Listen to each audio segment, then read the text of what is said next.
Hello student, आप सभी का हमारे YouTube channel pioneer Vinod education में वेलकम है। आज मैं आप लोगों के सामने 10वीं कक्षा का हिंदी व्याकरण का वीडियो लाया हूं। इससे पहले भी मैंने हिंदी व्याकरण का एक वीडियो छोड़ा हूं जिसमें मैं कारक और वाच्य बताया था, और आज मैं समास और वाक्य बताने जा रहा हूं। तो समास किसे कहते हैं? दो या दो से अधिक शब्दों से मिलकर बने नए सार्थक शब्द को समास कहते हैं। समास के कितने भेद होते हैं? तो समास के 6 भेद होते हैं। एग्जाम में आपको पूछा है प्रीवियस ईयर्स में समास के कितने भेद होते हैं? 6 भेद होते हैं। कारक के कितने भेद होते हैं? 8 भेद होते हैं। ये दोनों आपको पूछा है प्रीवियस ईयर्स में। पहला समास है द्वंद्व समास। जिस समास में पूर्व पद और उत्तर पद दोनों प्रधान होते हैं उसको क्या कहते हैं? द्वंद्व समास कहते हैं। जिस समास में पूर्व पद और उत्तर पद दोनों प्रधान हो और उनके मध्य संयोजक का चिन्ह हो। जिस समास में पूर्व पद और उत्तर पद दोनों प्रधान हो और उनके मध्य संयोजक का चिन्ह हो उसे द्वंद्व समास कहते हैं। तो माता पिता, माता क्या हो जाएगा? जो पहले आएगा पूर्व पद और जो बाद में आएगा वो उत्तर पद, दोनों क्या है? प्रधान है। तो यहाँ पर द्वंद्व समास होगा। इसका समास विग्रह कैसे करेंगे? लिखेंगे शब्द समास विग्रह समास का नाम। शब्द में लिख देंगे माता पिता।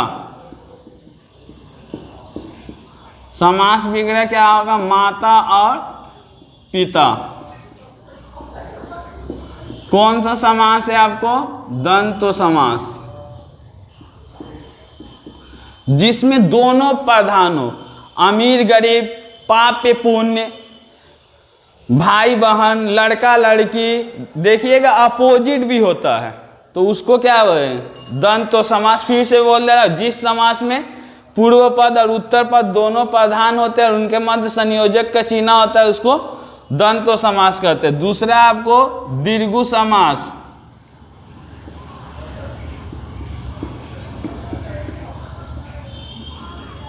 जिस समास में पहला पद संख्यावाचक हो और दूसरा पद प्रधान हो उसको क्या कहते हैं? दीर्घ समास कहते हैं। इसमें संख्या आएगा, जैसे त्रिनेत्र। त्रिनेत्र, त्रिनेत्र माने 3 नेत्रों का समाहार या समूह। जब इसका समास विग्रह करेंगे तो क्या हो जाएगा? 3 नेत्रों का समाहार या समूह। संख्या जहां पर आ जाएगा वहां पर क्या हो जाएगा?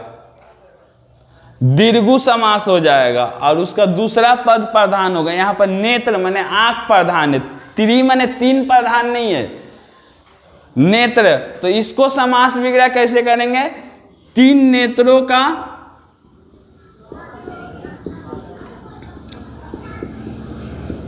समाहार या समूह।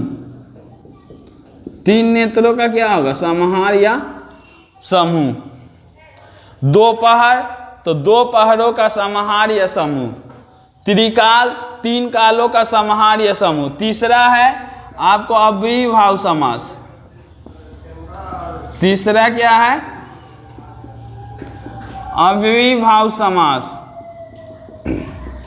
जिस समास का पहला पद उपसर्ग हो, उपसर्ग या अव्यय हो, उपसर्ग या अव्यय हो और प्रधान हो उसे क्या कहते हैं? अव्ययीभाव समास कहते हैं। जिस समास का क्या हो? पहला पद उपसर्ग या अव्यय हो।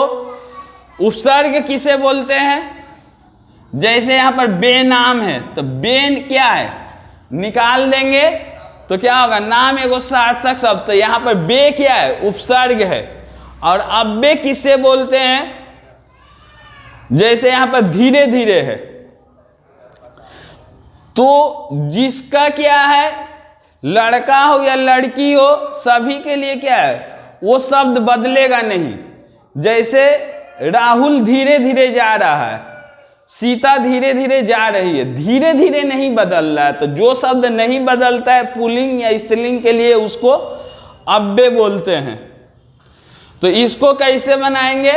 धीरे धीरे, धीरे शब्द की आवृत्ति, जहां एक ही शब्द बार बार आए उसको क्या करेंगे? धीरे शब्द की आवृत्ति या द्विरिक्ति। धीरे शब्द की क्या है? आवृत्ति या द्विरिक्ति। जब जब, जब शब्द की आवृत्ति या द्विरिक्ति। उपसर्ग वाला कैसे होगा? उपसर्ग वाला जैसे प्रतिदिन, प्रतिदिन, तो प्रति क्या है? उपसर्ग है। तो इसका जब समास विग्रह करेंगे तो क्या हो जाएगा? दिन दिन हो जाएगा। और क्या आ जाएगा? अव्ययीभाव समास। चौथा है बहुव्रीहि समास।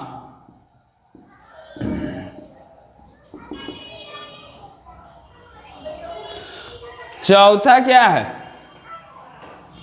बहुव्रीहि समास। जिस समास में जिस समास में पूर्व पद और उत्तर पद दोनों प्रधान ना हो।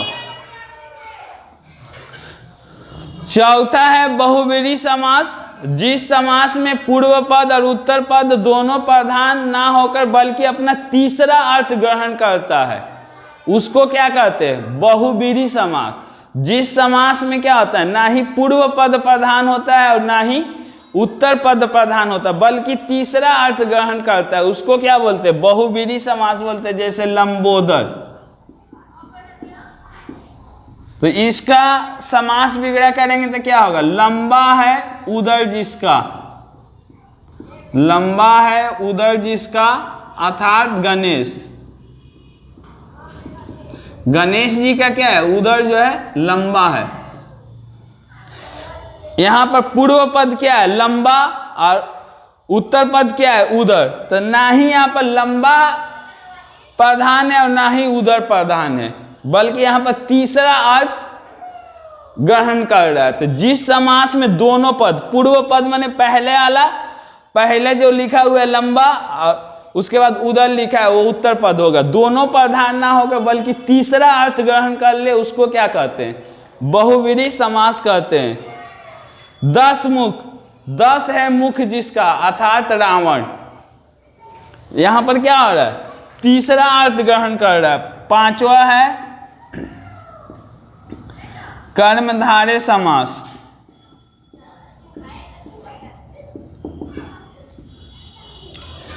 जिस समास में क्या होगा? पहला पद दूसरा पद की विशेषता बताता होगा, यानी पूर्व पद क्या है? उत्तर पद की विशेषता बताए, उसको क्या कहेंगे? कर्मधारय समास कहेंगे।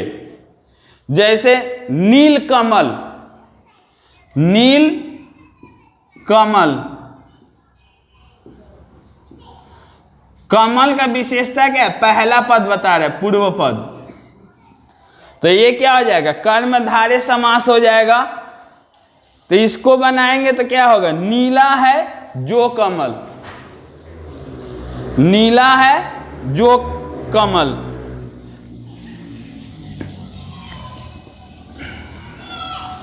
सुंदर परी, परी का विशेषता क्या है? सुंदर है, सुंदर है जो परी। माने पहला पद क्या होगा? दूसरा पद का विशेषता बताएगा, तो उसको क्या कहेंगे? कर्मधारय समास कहेंगे। शक्तिशाली युवक, युवक का विशेषता क्या है? कि वो शक्तिशाली है, तो शक्तिशाली है जो युवक।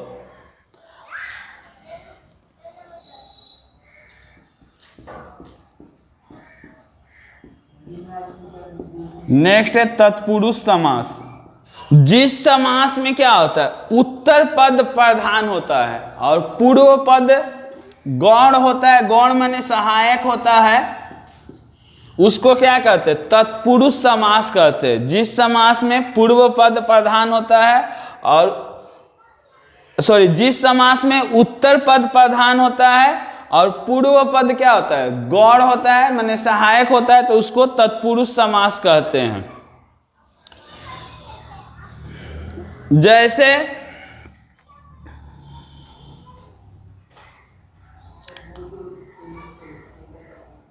देश प्रेम,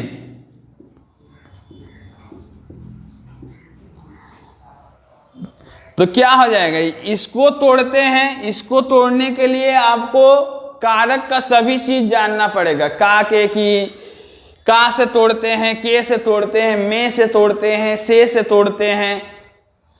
तो देश प्रेम को जो तोड़ा जाता है क्या आ जाएगा, देश का प्रेम या देश के लिए प्रेम, तो तत्पुरुष समास हो जाएगा। आप देखिए यहाँ पर मैं लिखा हूं कुछ, उसको समझाने का कोशिश कर रहा हूं आप लोग के सामने।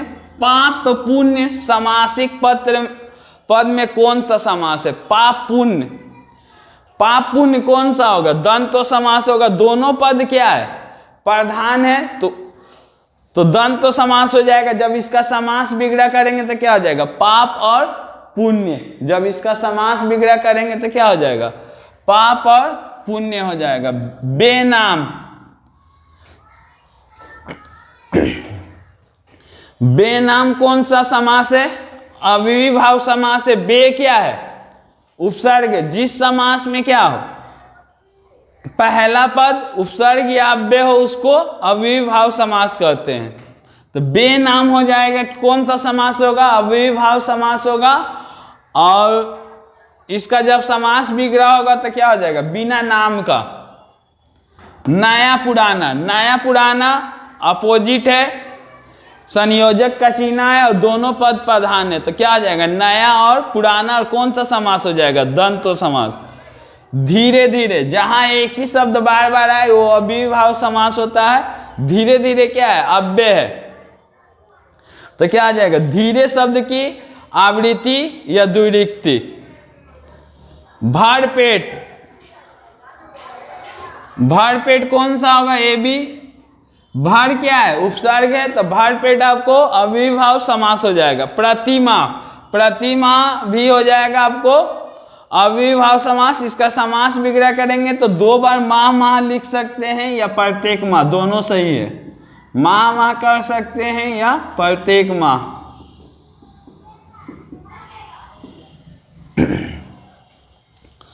उसके बाद तीन तीन, तीन तीन भी एक ही शब्द बार बार रिपीट हुआ है तो क्या हो गया, अव्ययीभाव समास होगा। राजपुत्र, यहां पर क्या हो रहा है, तत्पुरुष समास है।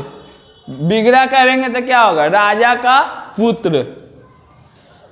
विद्याघर, ये भी तत्पुरुष समास है, विद्या के लिए घर हो जाएगा। पंचरत्न, जहां संख्या आ जाएगा वो क्या होगा, दीर्घु समास होगा। पंच को क्या कर देंगे, पांच। रत्न को रत्नों का समाहार या समूह। कमल के समान नयन, यहाँ पर कर्मधारय समान है। जो नयन है, आंख है, वो किसके समान है, कमल के समान है। यहाँ पर पहला पद क्या है, विशेषता बतला रहा है कि उसका जो है आंख जो है कमल के समान है। नीलकंठ, नीलकंठ आपको बहुविधि समास होगा। नील माने नीला, कंठ आप लोग जानते ही है, नीला है कंठ जिसका, अर्थात शिव। उसके बाद क्या है, अठन्नी, तो ये क्या हो जाएगा, संख्या आ जा रहा है तो दीर्घु समास है। 8 आनों का समाहार या समूह। दशानन, बहुविधि समास है, 10 है, आनंद जिसका अर्थात रावण।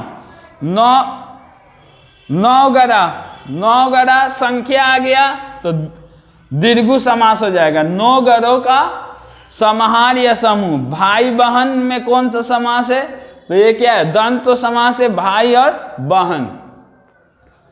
लंबोदर, ये बहुविधि समास है, लंबा है उधर जिसका अर्थात गणेश।